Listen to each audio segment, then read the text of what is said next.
جو عالمہ بچیاں ہوتی ہیں عام طور پر نوجوان طبقہ ان سے شادی کرنے سے گریزاں ہیں. کیوں؟ اس لیے کہ اپنی دینداری کی وجہ سے میرے حق ضائع کرے گی، میرے ماں باپ کے حقوق ضائع کرے گی، گھر کے کام کاج کے جو معاملے ہیں وہ ضائع کرے گی. یہی مسئلہ ہے. کیوں؟ اس لیے کہ دینداری کے آڑ میں یہ شوہروں کے حقوق ضائع کرے گی، گھر والوں کے حقوق ضائع کرے گی. آپ دیندار ہیں، بہت اچھی بات ہے. تمہاری یہ دینداری تمہارے اندر برقرار رہتے ہوئے شوہروں کے حقوق کی حفاظت ہونا چاہیے، ساس سسر کی خدمت کا جذبہ بھی ہونا چاہیے، اور گھر کے کام کاج میں بھی ہاتھ بٹھانے کا جذبہ ہونا چاہیے. تب جا کے تمہاری دینداری معتبر ہوگی، تب جا کے تم مثالی خواتین کہلاؤ گی. پڑھنے والی بچیاں ہیں، اسکولوں میں جو پڑھنے والی بچیاں ہیں، یونیورسٹی سے وابستہ جو بچیاں ہیں، جاب سے جو جڑی ہوئی عورتیں ہیں، ایسی عورتوں کے لیے بڑا چیلنج بڑا ماحول ہوتا ہے اور بڑا صبر آزما ماحول ہوتا ہے کہ اپنی جوانی کو بے داغ رکھے اور اپنی عزت و آبرو کی حفاظت کر لے. ایسے پرفتن ماحول میں اگر یہ خواتین اور یہ بچیاں اپنی جوانی کی حفاظت کر لے جاتی ہیں، اللہ کے پاس بڑی چہیتی ہیں، اللہ کے پاس بڑی لاڈلیاں ہیں، اللہ کے پاس بڑی قیمتیں ہیں ان کی، اور اللہ کی بڑی محبوب نظر ہیں اسی بچیاں. عورت اگر یہ ماں کی روپ میں ہو تو اسلام نے کہا ان الجنت تحت قدام الامہات، کہ ماؤں کے قدموں تلے جنت رکھ دی گئی ہے. الدنیا کلها متاع وخیر متاع الدنیا المرأة الصالحہ، کہ دنیا کا سب سے بہترین سرمایہ عورت ہے. من عال جاریتین حتی تبلغ جاء یوم القیامت انا وهو هكذا، کہ جو دو بیٹیوں کی پرورش کرتا ہے یا دو بہنوں کی پرورش کرتا ہے، نہ صرف یہ کہ ایسا بندہ جنت کا حقدار ہوگا بلکہ جنت میں میری رفاقت اور صحبت کا حقدار ہوگا. ہر طرح کی تعریفات اللہ وحدہ لا شریک کے لیے لائق اور زیبا ہے کہ جس نے ہم سب کو عقل و شعور کی نعمت سے نوازا، اسلامی تعلیمات کی نعمتوں سے بہراور فرمایا. بعدہ لاکھوں کروڑوں درود و سلام کا نزول ہو محمد عربی صلی اللہ علیہ وسلم کی ذات گرامی پر کہ آپ صلی اللہ علیہ وسلم نے امت کے ہر طبقے کے جو حقوق تھے آپ نے اہل حق کو ان کے حقوق ادا کر دیے. حضرات، اسلام کی شعائیں اس زمین پر طلوع ہونے سے پہلے عورت کی ہستی کو ہر مذہب اور ہر کلچر نے رگڑنے اور کچلنے کی کوششیں کی. نہ صرف یہ کہ رگڑنے اور کچلنے کی کوششیں کی بلکہ پوری طرح رگڑ کر کچل کر اس کا بدترین استحصال کیا. دنیا کے ہر مذہب نے عورت کو برائیوں کی جڑ سمجھا، دنیا کے ہر کلچر نے عورت کو معصیت کا عنوان سمجھا، اور دنیا کی ہر تہذیب نے عورت کو شیطان کا آلہ کار سمجھا. لیکن جب اسلام آیا، اسلام نے نہ صرف یہ کہ عورتوں کو ان کے حقوق ادا کیے بلکہ اسلام سے قبل وہ عورت جو اپنی زندگی کی نعمت سے محروم کی جا رہی تھی، اسلام آنے کے بعد زندگی کی نعمت سے مالا مال کرنے کے ساتھ ساتھ ان کا رتبہ اتنا بڑھایا کہ کہنے والوں نے یہ کہا کہ عورت وہ مخلوق ہے جو اسلام کے بعد پیدا ہوئی ہے. عورت اگر یہ ماں کی روپ میں ہو تو اسلام نے کہا ان الجنت تحت قدام الامہات، کہ ماؤں کے قدموں تلے جنت رکھ دی گئی ہے. اگر یہی عورت بیوی کی شکل میں ہو تو اسلام نے کہا الدنیا کلها متاع وخیر متاع الدنیا المرأة الصالحہ، کہ دنیا کا سب سے بہترین سرمایہ عورت ہے. اگر یہی عورت بیٹی یا بہن کی روپ میں ہو تو اسلام نے کہا من عال جاریتین حتی تبلغ جاء یوم القیامت انا وهو هكذا، کہ جو دو بیٹیوں کی پرورش کرتا ہے یا دو بہنوں کی پرورش کرتا ہے، نہ صرف یہ کہ ایسا بندہ جنت کا حقدار ہوگا بلکہ جنت میں میری رفاقت اور صحبت کا حقدار ہوگا. آپ دیکھیں عورت کا مقام اسلام نے کتنا بلند کیا. ہم یہ کہہ سکتے ہیں کہ اسلام نے عورت کے ساتھ جیسا انصاف کیا اور جیسے حقوق ادا کیے، دنیا کے کسی مذہب نے اور دنیا کے کسی کلچر نے ویسے عورت کے ساتھ انصاف نہیں کیا اور ویسے ان کے حقوق ادا نہیں کیے. عورت نہ صرف یہ کہ دنیا کے مختلف گوشوں میں اپنا رول ادا کر سکتی ہے، اپنا کردار ادا کر سکتی ہے، بلکہ وہ عورتوں تو چھوڑیے مردوں کے لیے بھی مثالی شخصیت کی حیثیت اختیار کر سکتی ہے. ایک ہوتا ہے بننا، سنورنا، نکھرنا اور کامیاب ہونا، لیکن اس سے اوپر کی جو بات ہوتی ہے، ایسا بننا، ایسا سنورنا اور ایسے نکھرنا کہ اپنے بعد میں آنے والے عورتوں کو تو عورتیں مردوں کے لیے بھی مشعل راہ بننا، مردوں کے لیے بھی نمونہ بننا اور مردوں کے لیے بھی آئیڈیل بننا، یہ بہت اونچے درجے کی بات ہوتی ہے. اور یہی مثالی خواتین کے حوالے سے میں آپ کے سامنے چند نمونے رکھنے کی کوشش کروں گا. قرآن مجید کی 2 آیتیں میں نے آپ کے سامنے پڑھ کر سنائی. ان آیتوں میں اللہ رب العالمین نے ارشاد فرمایا وَضَرَبَ اللَّهُ مَثَلًا لِلَّذِينَ آمَنُوا امْرَأَتَ فِرْعَوْنَ إِذْ قَالَتْ رَبِّ ابْنِ لِي عِندَكَ بَيْتًا فِي الْجَنَّةِ وَنَجِّنِي مِنْ فِرْعَوْنَ وَعَمَلِهِ وَنَجِّنِي مِنَ الْقَوْمِ الظَّالِمِينَ. اللہ تعالیٰ نے حضرت آسیہ علیہ الصلاۃ والتسلیم کا تذکرہ فرمایا. کون ہے آسیہ؟ یہ وقت کے سب سے بڑے جابر اور صفاق کی ماتحت میں جینے والی اس کی بیوی اور اس کی شریک حیات آسیہ تھیں. فرعون جو وقت کا سب سے بڑا ستمگر انسان اور وقت کا سب سے بڑا قاتل انسان تھا، جب اس کے ماتحت میں رہنے والی آسیہ کے دل میں ایمان کا نور داخل ہو گیا، یہ موسیٰ پر ایمان لے آئی، سب سے پہلے فرعون نے لالچیں دی، سب سے پہلے فرعون نے اسے ورغلایا اور پھسلانے کی کوشش کی. کبھی کہا کہ اپنا بنگلہ تیرے نام کروں گا، اپنی دولت کا دریا تیرے قدم کے نیچے بہا دوں گا، لیکن وہ خاتون ایسی خاتون تھی، آخرت کی خاطر دنیا کو اس نے اپنے جوتی کے نوک پر رکھ کر اچھالا. فرعون کے کسی بھی دعوے سے اور اس فرعون کے کسی بھی لالچ سے یہ کبھی مرغوب نہ ہو سکی. اور جب فرعون نے دیکھا کہ یہ پہلے حملے میں ناکام ہو گیا تو اس نے دوسرا حملہ کیا، محرومی کا احساس دلانے لگا اور کہا اگر مجھے تو رب نہیں مانے گی، موسیٰ پر ایمان لانے کو نہیں چھوڑے گی، اپنے دربار سے نکال دوں گا، اپنے جائیداد سے بے دخل کر دوں گا. لیکن اس کا یہ حملہ بھی ناکام ہوا تو آخری حملہ کرتے ہوئے اس نے ظلم و ستم کی بدترین روایتوں کا یہاں سے سلسلہ جاری فرمایا.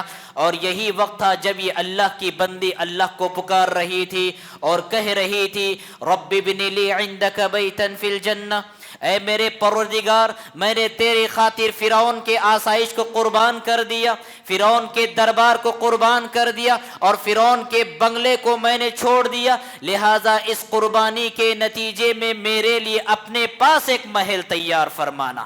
رب ابن لی عندک بیتا فی الجنہ ونجنی من فرعون وعملہ ونجنی من القوم الظالمین.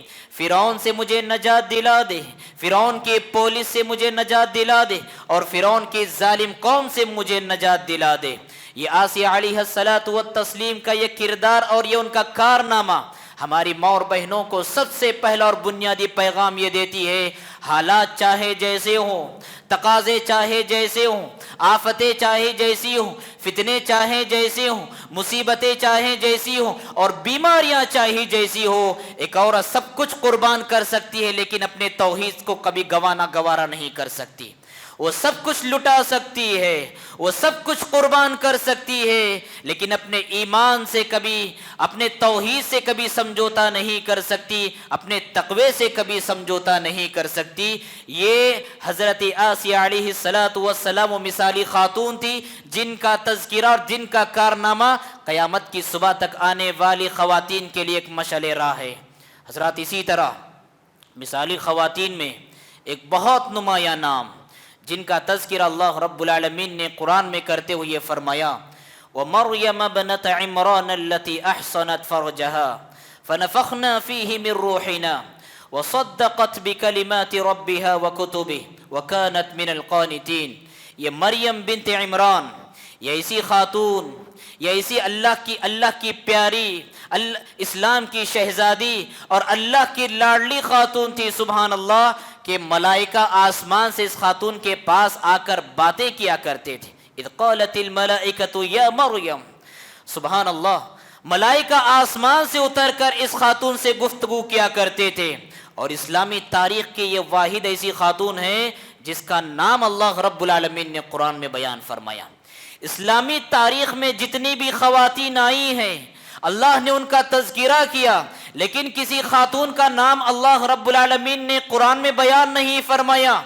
مریم بنت عمران یہ واحد اسلامی خاتون ہیں جن کا نام اللہ رب العالمین نے قرآن میں بیان فرمایا اور کہا وَمَرْيَمَ ابْنَتَ عِمْرَانَ الَّتِي أَحْصَنَتْ فَرْجَهَا.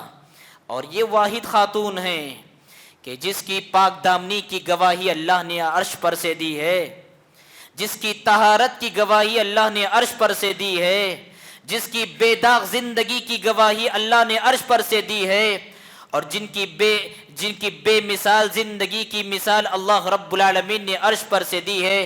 التی احصنت فرجہا، یہ ایسی خاتون ہے جس نے اپنی عزت و آبرو اور ناموس کی حفاظت کی. سبحان اللہ، سوچو کتنی صاف ستھری ہوگی وہ زندگی جس زندگی کی شہادت اللہ عرش پر سے دے. کتنی مثالی ہوگی وہ زندگی جس زندگی کی شہادت اللہ رب العالمین عرش پر سے دے.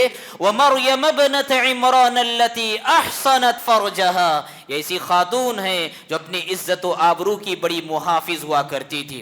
اور یہ ان کا کردار آج ہمارے ماں اور بہنوں کے لیے بڑا مشعل راہ ہے اور بڑا نمونہ ہے کہ ایسے فتنے بھرے ماحول میں جہاں قدم قدم پر عزتیں لٹتی ہیں یا تو عزتیں بکتی ہیں، ایسی بے حیائی کے ماحول میں اور ایسی بے غیرتی کے معاشرے میں عورت کا ایک بڑا کارنامہ یہ ہوتا ہے کہ عورت اپنی جوانی کی حفاظت کر لے، اپنے تقوی کی حفاظت کر لے، اپنے پاک دامنی کی حفاظت کر لے اور اپنی عزت و ناموس کی حفاظت کر لے. خاص طور پر کالجوں میں جو پڑھنے والی بچیاں ہیں، اسکولوں میں جو پڑھنے والی بچیاں ہیں، یونیورسٹی سے وابستہ جو بچیاں ہیں، جاب سے جو جڑی ہوئی عورتیں ہیں، ایسی عورتوں کے لیے بڑا چیلنج بڑا ماحول ہوتا ہے اور بڑا صبر آزما ماحول ہوتا ہے کہ اپنی جوانی کو بے داغ رکھے اور اپنی عزت و آبرو کی حفاظت کر لے. ایسے پرفتن ماحول میں اگر یہ خواتین اور یہ بچیاں